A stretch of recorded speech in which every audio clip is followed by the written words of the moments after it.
It's been a tough season for Liverpool. It's been a tough season for Trent Alexander Arnold. He's had a lot of critics, but have we just seen in the last couple of weeks the second coming of Trent Alexander Arnold, a new midfield maestro who loves those deep waters, as Pirlo used to say? Well, in this video, we're going to tell you how Trent Alexander Arnold has been transformed and is on his way to becoming the best right back in the league again.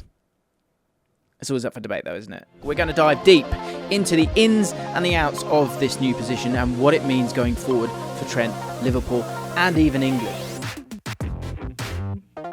So here are Trent's heat maps from a couple of recent matches against Leeds and Nottingham Forest. The first thing you will notice is how striking the heat maps are and how uncharacteristic it is for an attacking fullback. This is a role not unfamiliar with Premier League fans, as we've seen Cancelo and Zinchenko operating in similar roles over the last 18 months. But Trent now doing it is the most fascinating of all for a couple of reasons. Firstly, it shows a tactical flexibility from Klopp, who has had criticisms from me as much as anyone else. I'll be honest, I've criticised him. I know it's ridiculous. I'm just a man, just a normal, innocent man. But I've got to give my opinion. It's my job now. And I try and do it as fair. I'm going on a tangent now. But look, Klopp's been criticised this season for maybe not adapting to the new needs of the squad and how the squad is evolving, or the weaknesses of the squad as well, and getting it right from that point of view. And this tactical flexibility is going to be equally important to Klopp as it is for Trent. Secondly, it gives a lot of people what they've been clamouring for, sort of. And that is Trent in a midfield position. Whilst he starts at right back, in theory, his role much more reflects that of a central midfielder. And when I was talking about Pirlo and those deep waters, let me read this lovely quote that always pops into my head when I think about these kind of players who can affect the game like Trent is able to and has been able to in recent games. He said, after playing left midfield for AC Milan, he was talking about Massimo Allegri. He said, "I still thought I could give my best there at left midfield. A fish breathes when it's in deep water. It makes do when it's near the surface, but it's not the same thing." So I think Trent is exactly the same kind of player. He thrives in those areas. And having him as what you would see, literally in the middle as that central midfielder, that has huge advantages for Trent's style of play and I think for Liverpool in general. Speaking of deep waters, do you know what also loves deep waters? A shark. And do you know what also thrives in... This video is sponsored by Surfshark. Surfshark is a VPN, a virtual private network that keeps your online data safe by encrypting all of the data between the device and the internet. A lovely connection there, if you will. A bit like Trent and the players that receive his passes. Encrypting that data between the device and the internet is crucial when using public Wi-Fi, as it keeps those pesky cyber criminals at bay. With a Surfshark VPN, you can change your real location to any location. It's like getting the ball where you want it to be. A bit like Trent does in games. You can change your real location to any location around the world. Over 3,200 servers in over 100 countries around the world. This means you can access new content by exploring the Netflix libraries of Japan, USA, Australia, etc. Also, if you're on holiday, you often can't watch your favourite sporting event, but with Surfshark, you can change your IP address back to the UK, and you can tuck into some Sky Sports or BBC iPlayer, and you can watch some of those fantastic passes from Trent that I keep talking about. Masking your IP address is essential in becoming private online. It's really important, as I say. And Surfshark's Clean Web feature blocks ads, phishing attempts, tracking, and malware, allowing you to surf the web safely. And the final thing, so important, and I love this about Surfshark, that sets them apart and provides even more value, is that you can use your Surfshark's VPN on unlimited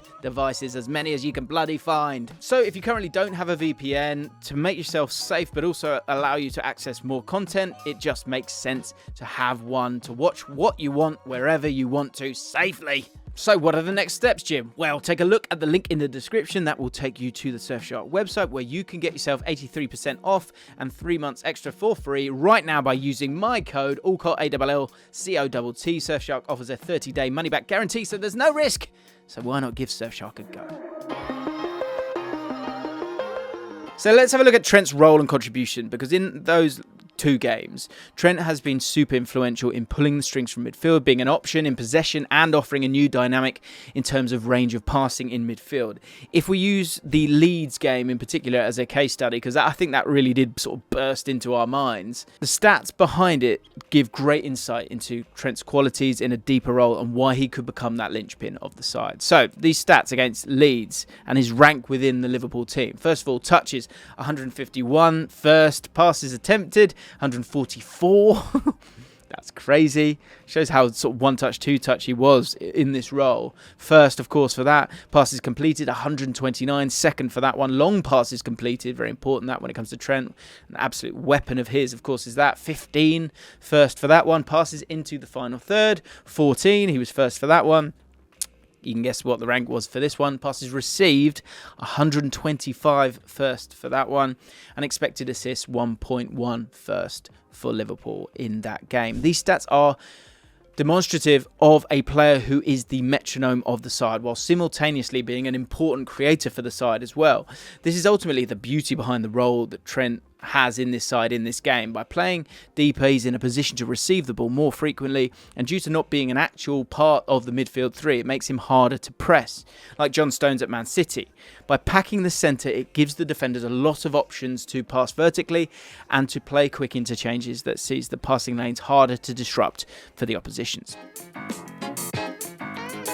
Now that we've established the method behind the position and why the stats are there behind it, it's time to look at how Trent's positioning works within matches so that we can really paint a picture of how his role looks. Firstly, we've got a screenshot here that gives us an insight into Trent's positioning in build-up play and how it massively helps out Fabinho, who has been pretty awful this season and needs that little bit of help despite being brilliant previously. Trent's position gives Fabinho a simple and easy pass rather than being caught in possession. But why is this important? Well, I'm going to tell you. That's why I said that question. It was rhetorical. To the tactics board! There it is. Look. Right, so this is how the system works with Trent in midfield. By being a forward option 5 yards ahead of Fabinho here, he allows Fabinho to play a simple progressive pass into midfield and bypass the initial press. However, if the ball into Fabinho isn't possible, you still have the option to play to Konaté or Robertson, and then they can play the ball forward to the 2-8s. And being able to play around the press due to the options centrally is a big factor in all of this, and Trent overloading the midfield makes it almost impossible to go man for man for the opposition. When the ball is played into Trent, he often finds himself in a lot of space. The reason for this is due to his positioning allowing Henderson and Curtis Jones the opportunity to play further ahead and to pin the double pivot of the opposition back. This gives Trent a lot of time, a lot of those deep waters to have time on the ball and to hurt the opposition, which again factors into those stats that we spoke about earlier. The overall meaning of this is that Trent is allowed to do whatever he wants on the pitch, and that's exactly where his second assist against Leeds came from. The space given to him and Leeds' inability to press him in time gives him the possibility of playing the ball in behind to Nunez, who scored. And as I said at the start of the video, this could also mean a tactical revolution for England. Although I do have one question that I want to get your answer on, actually. Because with the success of this tactic in the Premier League for Man City, Arsenal and now Liverpool, Southgate may look to sort of bring his team into the present trend of this tactic and implement this strategy, especially with the realisation that Trent can feel the need for it. This could also mean that Bellingham gets a more advanced role for England while simultaneously saving Trent's England career and maybe, giving Southgate a new lease of life and giving England a more attacking lease of life as well against certain opposition. The one question mark that I would have with that is that you have to find a place for Reece James in that England side. So where would that be? Would it be on the right of a 3, or how would you fit both of them in? Or do you just make that move and go, look, Trent is utterly world class in that position. It's his role. Lots of question marks there, but that's for another video. So what all this means is Liverpool may have possibly found the answer to their midfield woes, whilst also completely rejigging what their transfer plans for the summer were going to be. Whilst they still will go for a couple of midfielders, they must in the summer, they need those bodies and high quality ones as well. They may now need to look for attacking midfielders rather than those central midfielders, with Trent occupying that deep-lying playmaker position. One question mark, I think, is can he play in that position without the ball, the defensive sort of woes that we've seen previously. I think in transition, I actually like the idea of him as someone who's sitting there, because if he goes and looks to press, the focus can be on reading the play in front of you. And if the ball goes over the top of you, you've got Konaté who can deal with it one-on-one. I think in that role, it would be something that you'd have to sort of take a minute to sort of learn and read. But it would only be in transition that he would be in that position. Otherwise, he would go back into that right-back position for Liverpool. So I think this is a really, really smart move. There'll be moments when he is in the centre of the pitch and has to, put out fires. He's capable of doing that. But again, he won't be the last line of defence.